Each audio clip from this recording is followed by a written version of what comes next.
Okay, so yesterday was the end of week 9 of the NFL season, which means we are now halfway through it. And it's kind of wild to think that A, we're already through it, and two, yeah, week 9 is now the halfway point instead of I guess it's not that different because before it'd be like week 8, I guess week 8.5.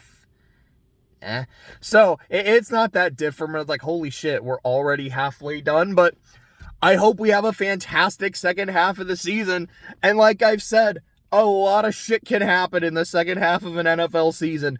I have seen teams be on the cusp of a playoff berth and completely collapse. I have seen teams look like dog shit and still make the playoffs.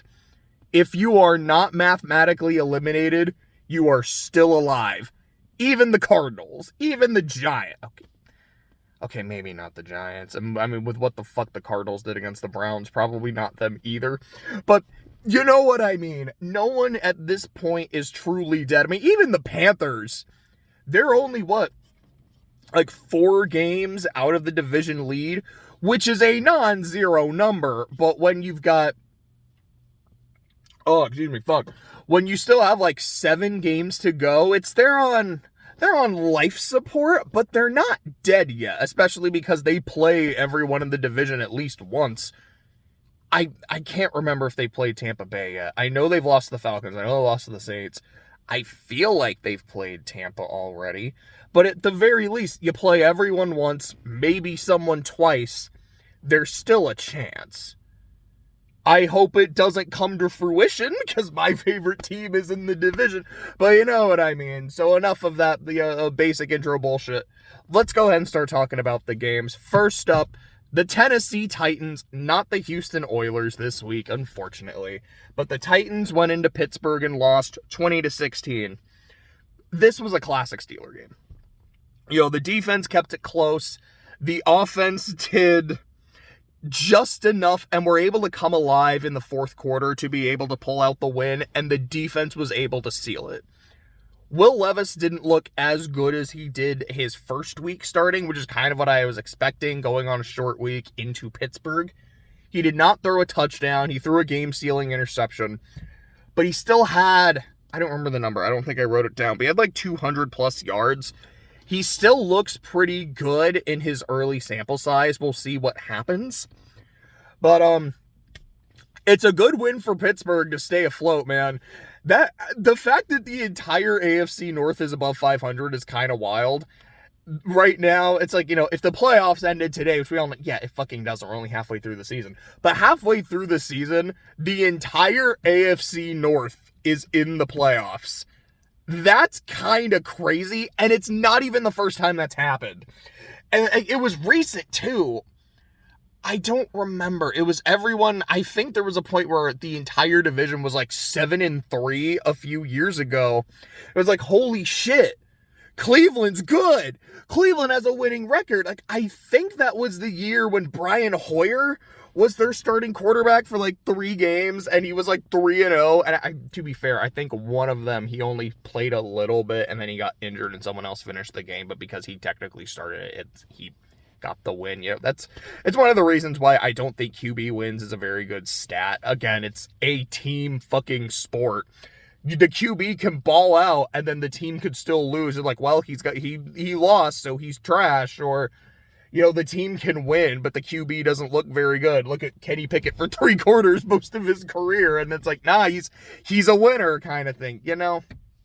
Anyways, fuck, I don't even remember what I was saying now. Damn it, I went on too strong of a tangent, fuck.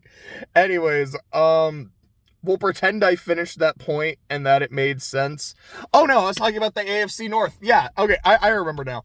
So, there was that year where I believe everyone was either like 7-2 or 7-3. We're not quite there right now because everyone's like 5 I think 3 teams are 5-4, or no, I think they're all like 5-3 because they've all had bye weeks except the Ravens, and the Ravens are 7-2 and look like possibly the best team in football. We'll get to the Ravens here in a bit. But I do also remember that season. Yeah, again, everyone was 7-3. It was only 2 wild card spots. They're like, hey, one of them has to lose out, and it ended up being the Browns because they just collapsed. I remember they were 7-3. They finished 7-9. The other 3 made the playoffs. I don't remember if that was a year. Was that the year the Ravens went to the Super Bowl?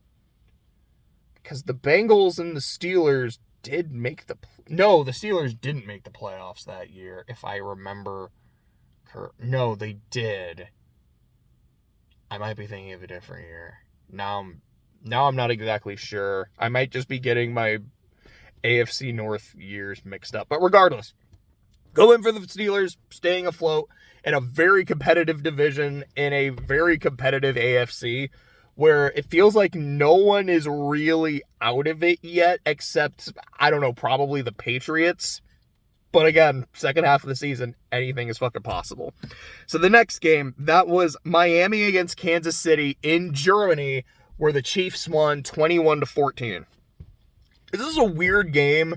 Like, when you actually think about what happens, both offenses put up 14 points only.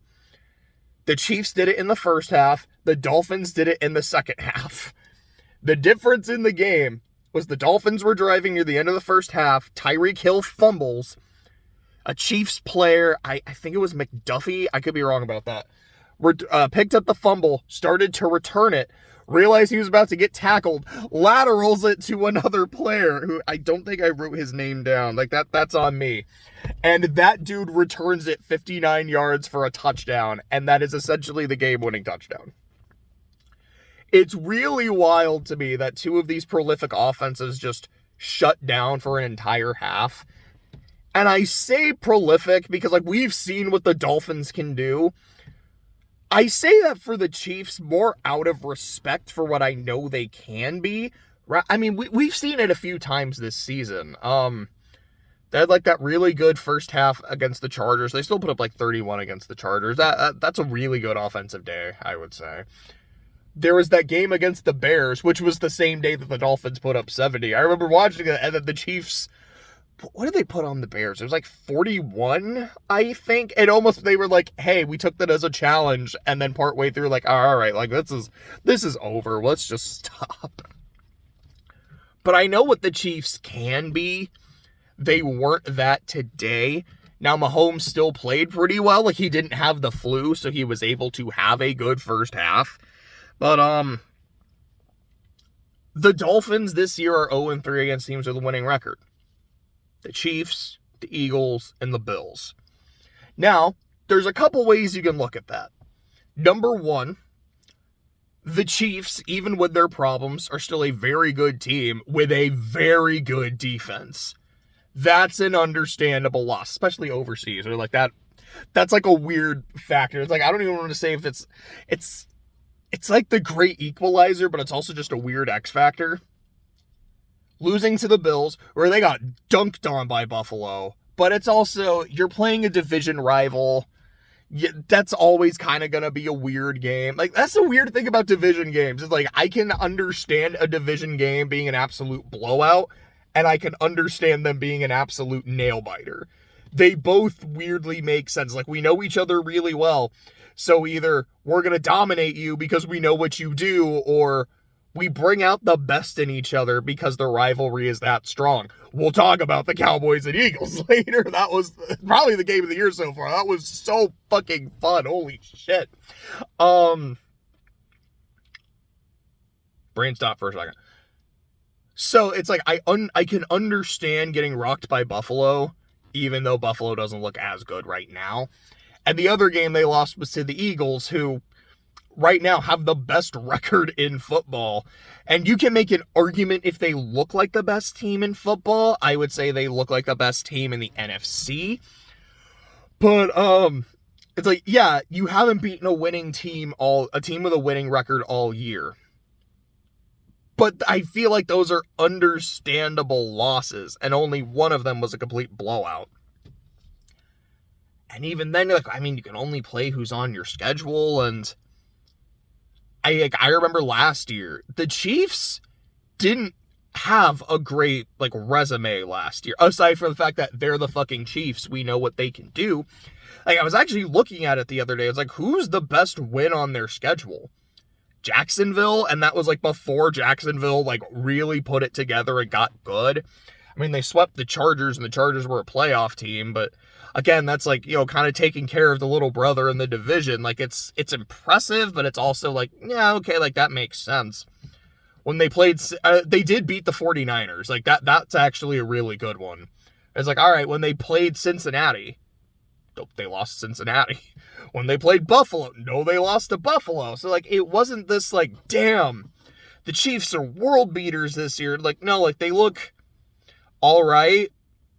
The Colts beat them. The Texans took them to overtime.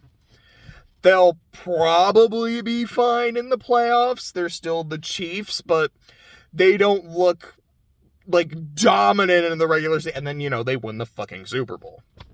I think even the Eagles, the year they won the Super Bowl, like, I think that was I remember that being a criticism where it's like, who have they beaten? They don't look that great. They had that win against the Rams when Wentz got injured. That's the only one I remember off the top of my head. I mean, I think they beat Dallas earlier in the year, but I don't even think... Did Dallas go to the playoffs that year? I don't know. They didn't. So, yeah, it's like no one else from the division even qualified for the playoffs. I remember... I don't think the Seahawks did either. But I do remember they went into Seattle on a primetime game. And it was one of those, like, all right, this is a big game. Like, the Seahawks are a good team. You're playing them in Seattle. How are you going to look? And they lost the game. They didn't look that great. I was like, okay, maybe the Eagles are frauds. Eagles won the fucking Super Bowl. So, the point is, yes, the Dolphins have not beat a team with a winning record. And optically, that looks really bad. I think they're understandable losses. And even without great resume wins, they could still be a very good team as long as they get into the playoffs. And I mean, it's very likely that they will. The Jets don't seem like a huge... Unless Rodgers does come back, it's like the Jets don't seem like a huge threat to win the division. The Patriots, unfortunately for them, certainly don't. Buffalo is the biggest threat, and even then, as much as I want to love Buffalo, as much as I kind of do, I can't trust Buffalo right now. The AFC North is not going to get 4 teams in. Just because, like, they have to play each other. Those losses from playing each other, whether it's sweeps or, like, splits, those are going to start adding up. And at least one of them is going to be out, possibly 2.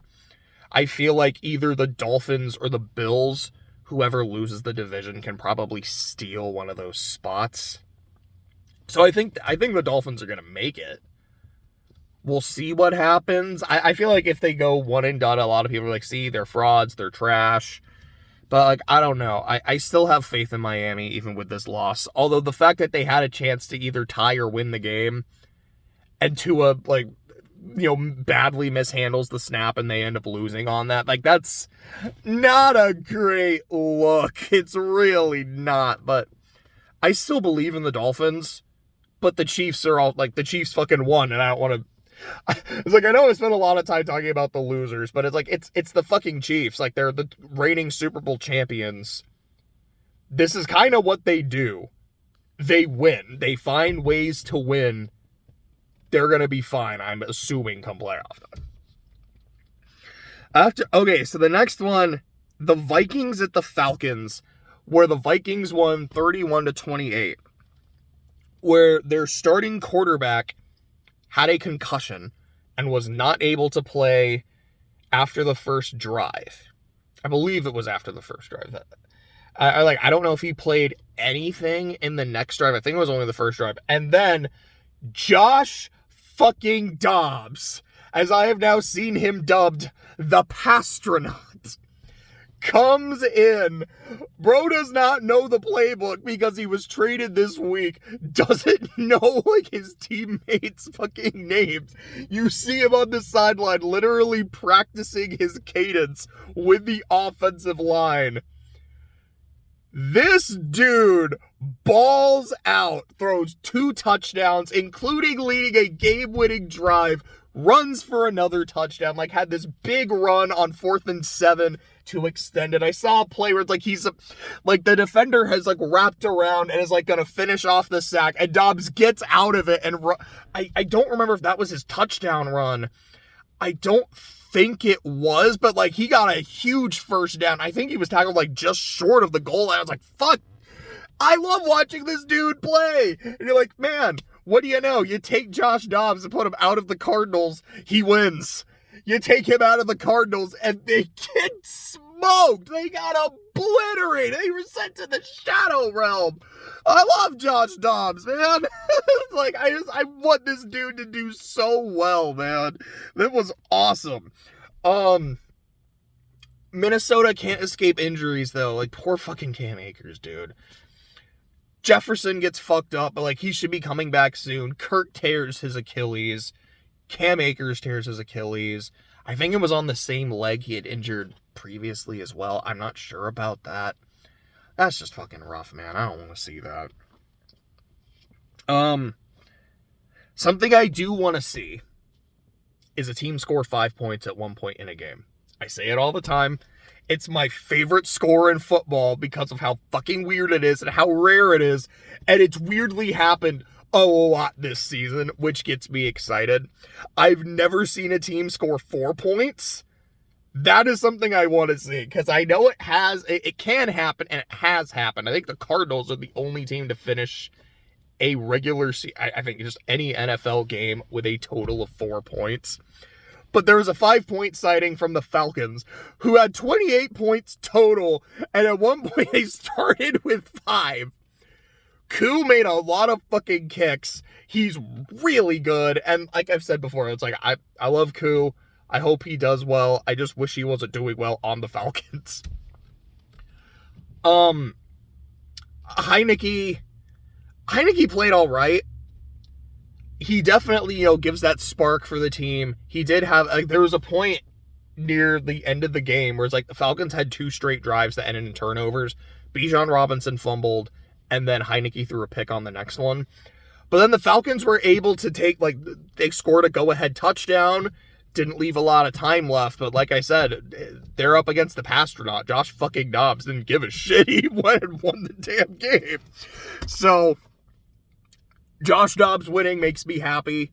The Falcons losing makes me happy. This is great. Other things that are great and make me happy were the Saints beat the Bears 24-17. And I had said it last week. I was like, man, please don't lose to the Bears. Please don't lose to the fucking Bears. And early on, I was like, what? Tyson Bagent, I couldn't even speak. First drive just orchestrates a touchdown. Cole Kmet with a fantastic touchdown catch, by the way. It's like, I gotta give him props for that. The game is tied at the end of the half, and part of that is because the Bears doinked a field goal, because of course the Bears doinked a field goal. And they could have been leading at halftime. The Saints, it's a weird second half, because on the one hand, I'm insanely impressed. The Saints defense got a total of 5 turnovers in this game. Paulson Adebo had 2 interceptions, and he forced a fumble on DJ Moore. It was Demario Davis had a strip sack that effectively ended the game, and Marcus May also had an interception. So, the first half, they did not play well. The second half, they dominated, and that's kind of been what they've done this season. Same shit happened against Houston. Same shit happened against Jacksonville. It was happening with the Colts too. And I'm glad they were able to dominate, and with the notable exception of the Packers game, which was the exact opposite of how they tend to play. Like, I'm glad they have dominant halves and they can finish the game strong. And again, like, Jacksonville still had that massive fourth quarter touchdown. It's like they're not always perfect in the second half, but they tend to play very, very fucking well at the end of a game. The offense, I saw a stat, which was Every offensive snap in the fourth quarter was in the Bears side of the field. Every time the Saints had it and every time the Bears had it, it was on in Bears territory. I hear that and I think, oh, the offense exploded in the fourth quarter. They didn't. They did score a touchdown. They did have a drive at the very end, which was like get a first down or two and then kneel it out. Just like, okay, like that's fine. There was a 4th and 1 where they ran a sneak with Derek Carr and didn't convert, which it is something you kind of go, oh, why? No. Like, I don't have a problem with you like doing it on 4th and 1. Like, I mean, if you kick the field goal there, you're up 10 points with your defense playing as well as it is. And like, do you have any faith that the Bears offense could match that at this point? You could definitely say it makes more sense to take the points, but at the same time, you convert the 4th and 1, like you can really get the kill shot.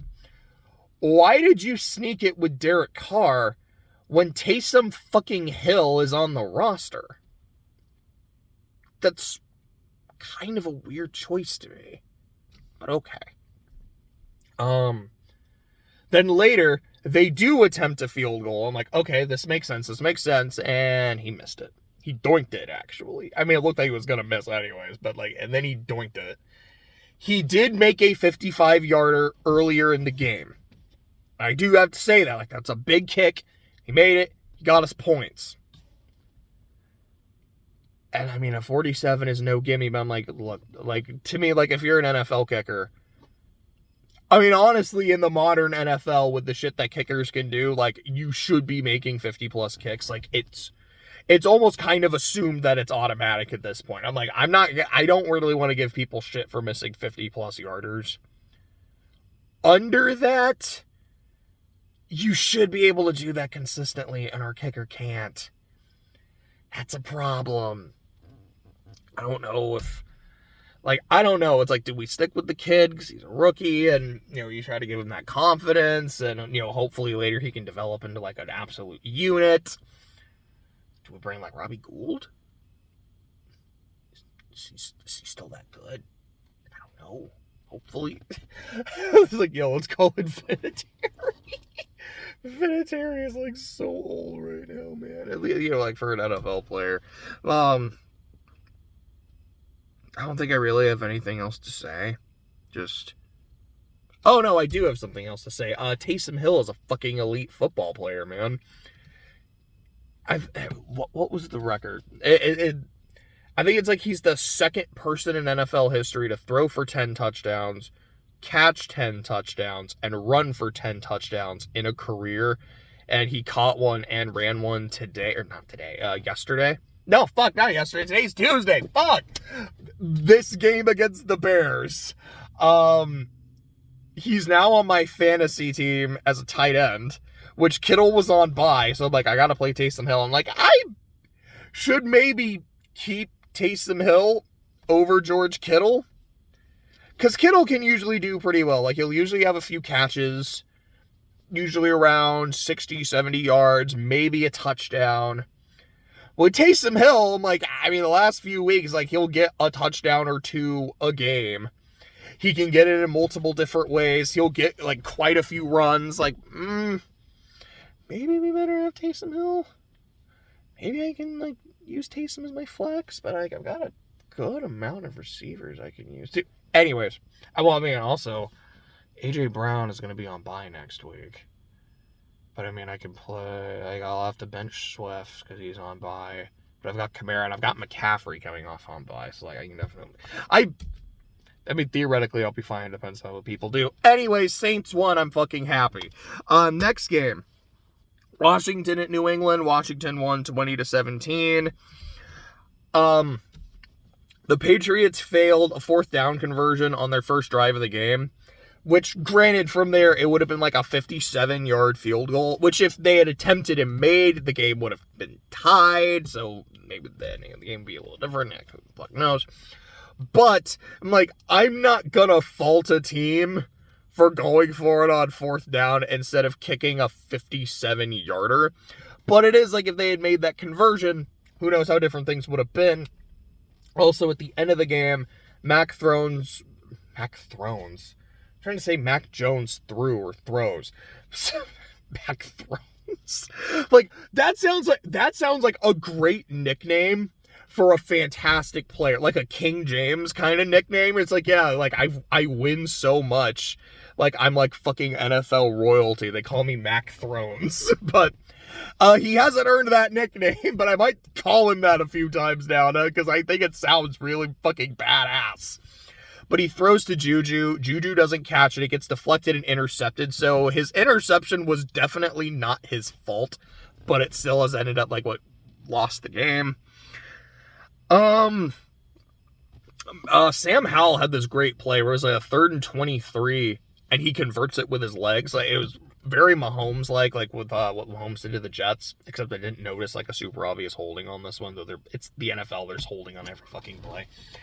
But he gets that at the end of the first half, but then throws a pick in the end zone, so it didn't really matter, but it was still really cool to watch. Ramondre Stevenson had this great 64-yard run for a touchdown. There were definitely some great throws by Howell, like to McLaurin and to Dotson. I keep saying, I'm like, I don't know what the fuck to think of Washington. There'll be a week where I'm like, they look good. Like, I literally have in my picks for next week, I don't remember who they're playing. I think it's Seattle, where I wrote down, Washington looked good, and they impressed me. So I'm picking Seattle. Because every time I'm like, man, like, they look good. Like, I'm starting to get some belief in this team. Oh, no. Then they completely shit the bed. So, yeah, there's that. But, I mean, good win for them. They did what they had to do. The next game was the Rams at the Packers, where the Packers won 20-3. I literally don't have any notes. I just, like, there was really nothing of note. Good win for the Packers. Like, I watched the highlights. Like, I guess that's kind of a cool play. I guess that's kind of a cool play, but there was nothing that made me go like, whoa, this is something I could take away for the Rams. Like, this is something I could take away for the Packers. It was kind of nothing. But I have to acknowledge that the game happened. So here we go. The Seahawks at the Ravens, where the Ravens won 37-3. This was thorough domination. And is the second time in 3 weeks where the Ravens have hosted an NFC division leader and destroyed them, dominated them, humbled them, humiliated them, embarrassed them, whatever fucking word you want to use. Seattle is who I thought the Ravens were. A team that's inconsistent. They can win close games. They can look good, but they can also look like really bad and kind of lost at times. They're a team that will contend for a playoff spot, will maybe get one, will probably get a wild card, maybe win a game on the road, but aren't really a threat to go deep.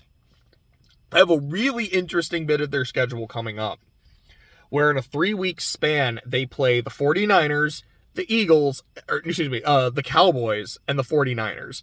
And the 49ers in that same stretch have the Seahawks, the Eagles, and then the Seahawks. You're like, that's basically for the NFC West right there. It's like, we got to play a really good team in the NFC. Wait, did I say it's for the NFC East? I meant to say the NFC West. But it's like, that's for the West. We have to play the other good team twice, and then right in the middle, play a really good team from the East.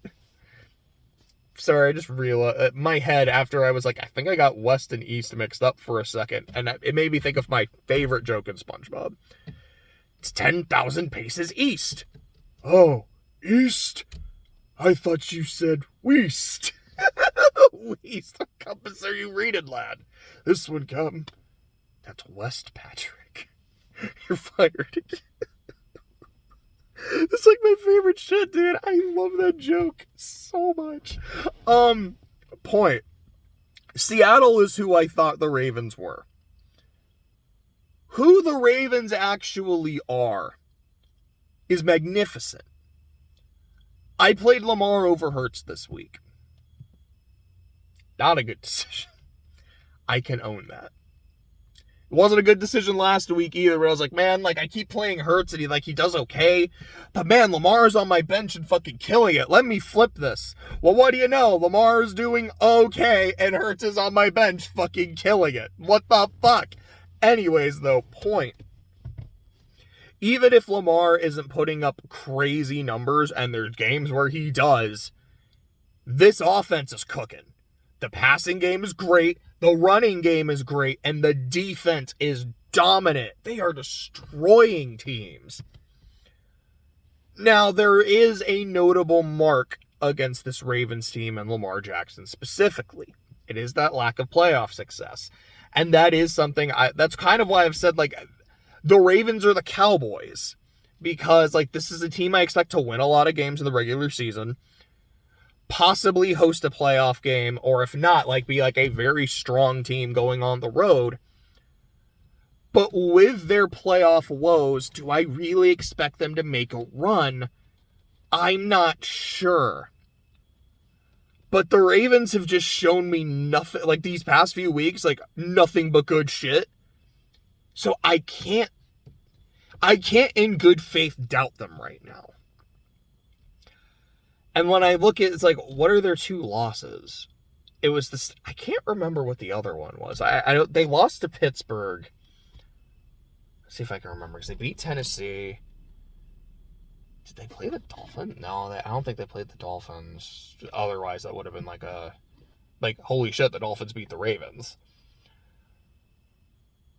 I haven't played the Chiefs. They were second in their division last year. So that's Tennessee, the Chargers. I don't think they played the Chargers. They should play the Dolphins, but I don't think they have. I don't think it was someone in the NFC. It wasn't the Bengals. It wasn't the Browns.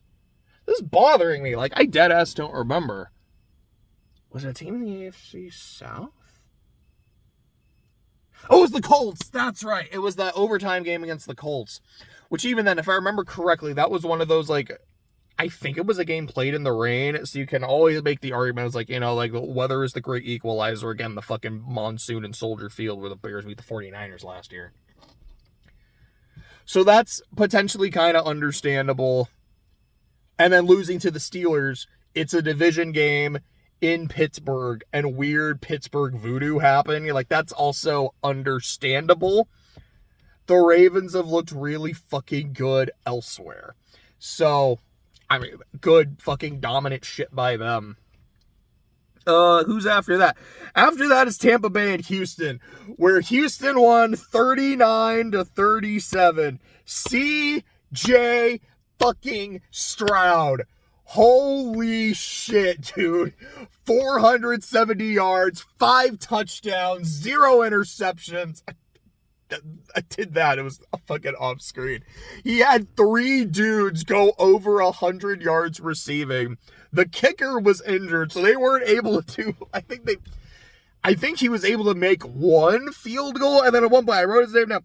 Dare Ogunbowale. I probably butchered his name, and I'm so sorry, but I had to, like, specifically shout him out. He's a fucking running back, and he made a field goal. Now, it's a 29-yarder. Like, it wasn't like, damn, he kicked like a 45-yarder or anything.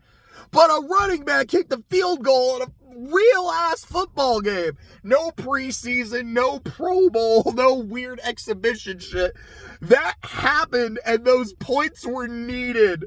I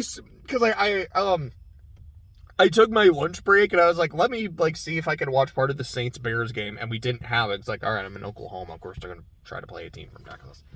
But I was actually able to watch that live. I was like, what the fuck is going on? Why is this happening? I was like, oh, okay, the kickers are that really sucks. Like, they kicked it? They made it? And then, you know, you just see, like, the stadium going nuts. You see D'Amico Ryan just smiling. And then Baker Mayfield on the sideline just kind of looks at one of his guys like, fuck, man. Like, kicker made a, like, running back made a field goal. Like, it's kind of badass. I loved his reaction. I say it all the time, man. I hate the Bucks. I hate that Baker's on the Bucks. Like, I hope the Bucks lose all the time, but I love Baker Mayfield. I hope he does well. And what do you know? He did. He led what looked to be a game-winning drive. And then his defense let him down. We call that the Drew Brees special. It's like, welcome to the NFC South. Hope you enjoy it, man. But, fuck, dude, like, that was wild shit to follow. That was a little bit of wild shit to actually watch live. Just good fucking win by Houston, man. Like, they're 500. Like, they could make the playoffs. I'm not saying they will, but they're like, what, one game out of a wild card spot? I think they're like 2 games out of the division. And they've already split the series with Jacksonville, because I think they've played a second time already. I don't think they're going to quite catch the Jaguars. I mean, the Jaguars play the 49ers next week. They lose that. Excuse me, I don't remember. Sorry. I don't remember who Houston is playing. Maybe they could catch. I mean, it's only a couple games with like 7 to go. They can catch Jacksonville. They can, and again, with like the AFC North cannibalizing each other, Houston could maybe slide up into one of those spots. Wouldn't that be wild? The fucking Texans get into the playoffs over the Bills? Do I actually think that'll happen? I mean, with how Buffalo has looked lately, that really could. Oh man, that actually sounds like kind of fun. Anyways, great fucking win for the Texans though. Okay, after that, it's the Cardinals and the Browns. The Browns won 27-0. Kyler did not play in this game. Apparently he is playing next week. I don't even remember the name of the quarterback. It was like something Toon, I think. Deshaun Watson played for the Browns. He actually looked competent in this game. It was this kind of like funny touchdown where like he throws the ball, it gets deflected into the air, and then it just like lands in Amari Cooper's hands in the end zone. You're like, that's pretty fun. I think the Cardinals had 58 total yards, is what I saw. Like the quarterback had 58 passing. They had like 20 something on the ground.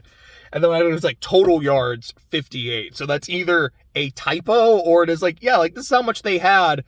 Now if you include all of like sacks and shit, they had 58 yards. That is fucking awful. You're playing like a third string quarterback and the Browns have a phenomenal defense. Like I get it. Like it makes sense. You had less than 100 total yards and no points. It was like 3 turnovers, I think. I didn't even write that shit down. But I think it was like it was either 2 picks and a fumble or 2 fumbles and a pick. That was bad. And like I said earlier, it's like, what do you know? This is the Cardinals without Josh Dobbs. They're who we thought they were. There was no fire in the gut. There were no fucking killers. Like the killers were Cleveland. I mean, good win for the Browns. You know, again, staying afloat in the AFC North, keeping on pace with the very competitive AFC. This is what a good team is supposed to do. When you face an inferior opponent, you are supposed to devour them and spit them out. They beat the Cardinals way more impressively than the Ravens did. But, you know, the Ravens beat the Seahawks way more impressively than the Browns did. And they play each other next week.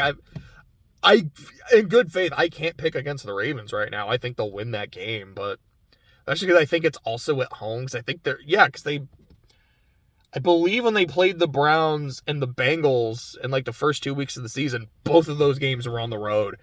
And so like, yeah, like come into the Ravens house and we'll fucking kick your asses. Like that's a scary situation, man. After that, Indy and Carolina. So Indy won 27-13 in a game where Bryce Young threw 2 pick sixes, and that's literally the margin of victory. What was his name? It was Kenny Moore, I believe was the name of the player who caught both pick sixes. Like, great fucking game for that dude. The Colts did kick like a 57-yard field goal. I do like to shout out long field goals. That was cool. There was this really cool muffed punt, because normally, like, when a player muffs a punt, it's like, all right, like, I'm trying to catch it. Oh shit, I dropped it. Or, like, it bounces weird, bounces off a dude's leg, and it's live ball.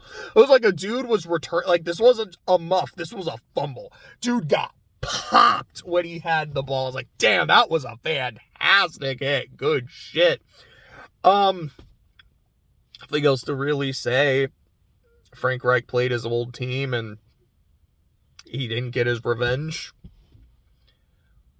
Bryce Young I think he was sacked 4 times. I don't think I actually wrote that down. But continues to take a lot of sacks. It's not great. He threw 2 pick sixes. He threw 3 total. He's a rookie growing pains. I get it. But then you look over what's going on in Houston, and you're like, man, there really aren't a lot of growing pains over there. He's not thrown a pick 6. I think he's thrown 1 pick. Credit to the Saints. And again, like, what did we do with that pick? We fumbled it on the return, and then he threw a touchdown the same drive, so it didn't fucking matter. But you're like, man, it's only halfway through their first year. It is way too early to say that, no, the Panthers fucked up taking Bryce Young. There's a lot of football left for these men to play. I sincerely hope there's a lot of football for them both to play. The early prognosis, though, is that, probably should have taken CJ Stroud. After that, so the Giants played the Raiders and got fucked up 30-6. So what do you know? It's like, how do you unlock your offense with all of this talent? Well, you fire your offensive guru head coach and you bench your starting quarterback, and that's all it takes. The reports that, so the report from Jay Glazer, is that after, what was the last game? It was the Lions. After that Lions game, the Raiders essentially had a meeting of the minds. It was like, everybody talk, let's air out our grievances. And apparently McDaniels was thrown through the ringer.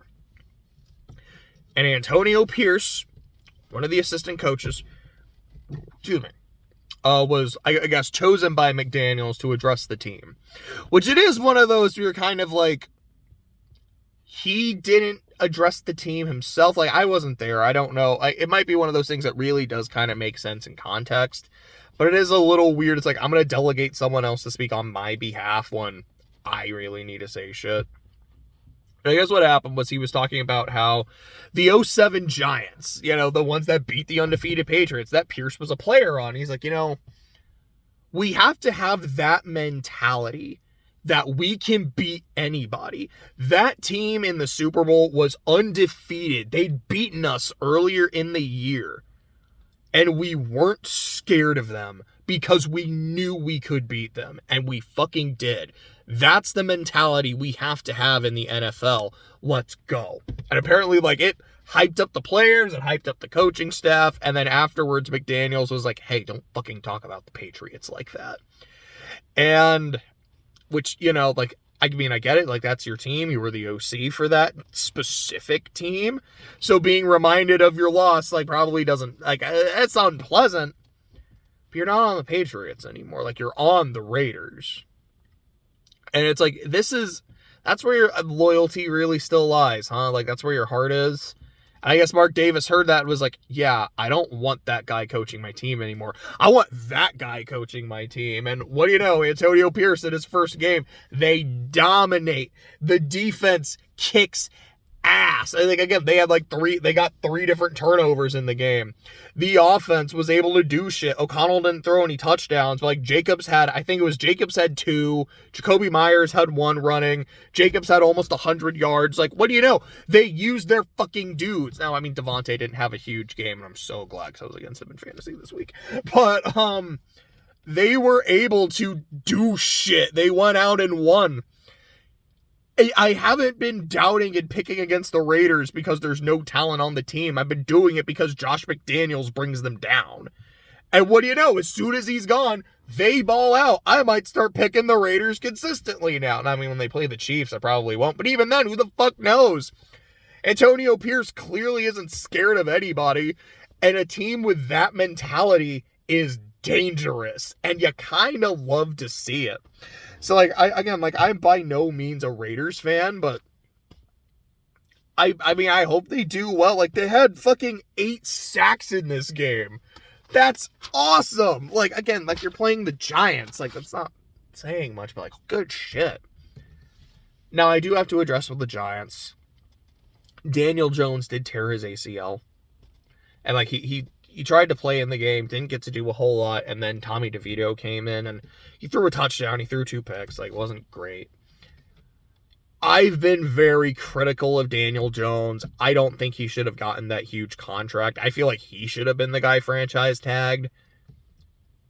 But that's not something I want to see. It's like, look, like, it just fucking sucks. There have been a lot. It feels like there's been so many QB injuries this year. You hate to see another one. Speaking of the NFC East, next is the Eagles and the Cowboys.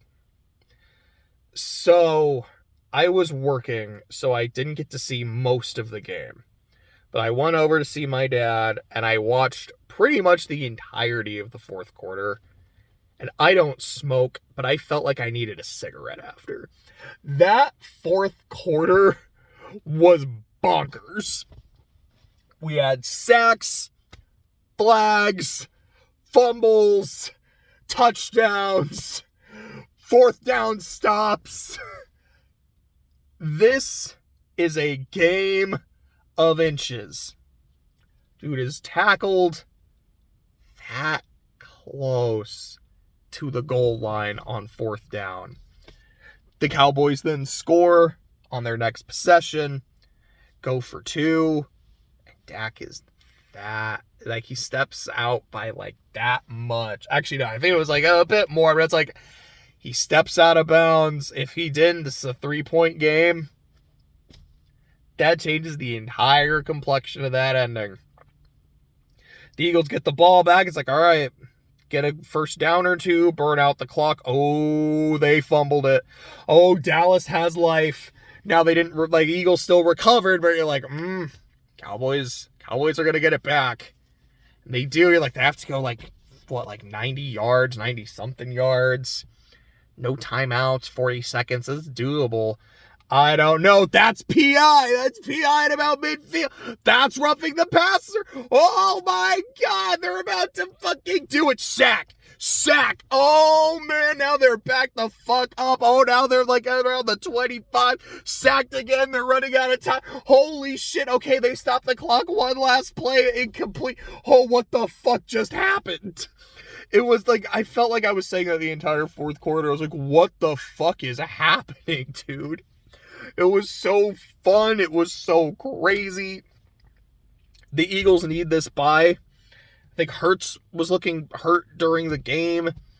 Bradbury went down near the end. Big play Slay went down near the end. It's like they needed this week off. And the fact that they and the Chiefs are both on bye, and then they play each other next week for a Super Bowl rematch. Like, I'm like, that's like perfectly fucking scripted. I love it. The Eagles are really good at not losing games. They don't dominate very often, and I kind of wish they did that more. But you're here to win, and they're 8-1. They have the best record in the NFL. It's like, are there weaknesses there? Absolutely. But this team still looks very, very good. With Dallas, I keep saying, I'm like, I want to see how you do against a contender. I want you to beat a contender, but if you can play a contender on their level and not look like shit, I can start believing in you again. When they played the 49ers, they looked like dog shit. But here against the Eagles, a contender, a division rival, the Eagles bring out the best in the Cowboys, and the Cowboys do the same thing back. Neither of them really bring out the best in the Giants. They just kind of bully the Giants. It's pretty funny and pretty sad at the same time. It's like you could see how badly the Cowboys wanted to beat the Eagles. Like, this is the shit I want to see. You showed me that you can go toe-to-toe with another Titan. And maybe not win, which is, again, what you need to do. But you're not going to die either. Like, you're not just going to, like, lay down. You're going to fight tooth and nail every fucking second. And in a game of inches, like, they could have won that game. They didn't. But the fact that they were that close does give me some hope for Dallas. After that, I don't even think I said the score for that one. Have I been saying the score? I feel like I have. This was 28-23. Next was Buffalo and Cincinnati, 24-18. Both teams score a touchdown on the opening drive. Cincinnati on their next one scores a touchdown. I'm like, okay, this could be like a last team who has the ball wins kind of game, and then Buffalo doesn't score after that. Cincinnati scores again. Buffalo slows down. I think it was like the first drive of the third quarter. They kick a field goal. It's now 21-10. At one point, they have another good drive, but like around like the 25 or the 30, Dalton Kincaid fumbles, which I don't blame him for. Like, the dude got hit, flipped over, and was like upside down when he dropped the ball. Like, yeah, that's a very fucking human thing. But in a game you lose by 6 and you fumbled right there, that's probably the difference in the game. I mean, honestly, the other difference in the game is like Joe Burrow is fully fucking healthy. He can run, he can scramble, he can escape pressure. While early on, like in the first quarter, I was like, this is a close game. Maybe anything can happen. As the game went on, I was like, this is Cincinnati's to lose. They just have Buffalo's numbers. Like, looks like Cincinnati is back. Now that I've actually seen them play, like, yeah, this team is firing. The Bills are sputtering. They scored a touchdown to cut it to 6, and then they went for 2. With about 3-4 minutes left. Never got the ball back. I remember even watching, I was like, they should probably kick an onside kick. Like, theoretically, yes, there's enough time. But do you have any confidence in your defense to stop the Bengals right now? And to be fair, they had stopped the Bengals a few times. They forced them into a field goal. There's a field goal, a 4th down conversion, and like a few punts. I was like, do you honestly expect your defense to get a 3 and out on this Bengals team? I don't. I'm like, after the first quarter, I was like, I don't think the Bills can win this. They're not being dominated, but they are being outmatched. So yeah, the Bills right now are on the outside looking in the playoffs. Cincy would be in the playoffs. I wouldn't say they're peaking at the right time. I mean, I feel like the time to peak is like, in the playoffs, so like right before and carrying that momentum. But they do seem like they're hitting their fucking stride. Like, they're in playoff mode right now. After that, the Chargers and the Jets. Zach Wilson threw like 100 more yards, like 130 more yards than Justin Herbert. The Chargers offense had like this one really good drive. And Keenan Allen had a spectacular catch that put him over 10K for his career. Like, that's good shit. But I didn't even write the score down. What was the score? It's like 27-6. You would think with what I just said, it's like, yeah, they had like this one good drive. Wilson had like 100 more yards. Oh, the Jets probably had the dominant game. Nope. Neither offense could do a whole lot. But here's what the difference was. Punt return for a touchdown for the Chargers. Jets had 4 fumbles. Lost 3. One of them was recovered by the team, but it was on 3rd down. So it's like, well, now we have to punt. Zach had 2 fumbles. Garrett had a fumble. And Zach's second fumble was not quite returned for a touchdown, but then like Eckler scored like a 2-yard touchdown right after. That was the difference in the game. This was a defensive battle. Both defenses balled the fuck out. The Jets just don't have a good offense. They haven't had a good offense. They play the Raiders next week. who were able to make the Lions look, I don't want to be like, man, they made the Lions look mortal, because it's not like the Lions are like a stupid, crazy offense. Like, look what the fucking Ravens did to them. But it's like the Raiders were able to do that to them. It's not like the Giants have a good offense either, but they've, like, embarrassed the Giants. I think the Jets are going to get fucked up by the Raiders. I mean, not going to be, like, fucked up. The defense is going to keep them in it. But I don't think they're going to beat the Raiders. Then I think they have the Bills after, who are desperate for a win. I think this is what, unless Aaron Rodgers comes back in the next couple weeks, which I don't fucking know, maybe that could happen. I think the Jets are going to start playing themselves out of the playoffs. But that was week 9. Some good shit happened. Some crazy shit happened. Looking forward to next week.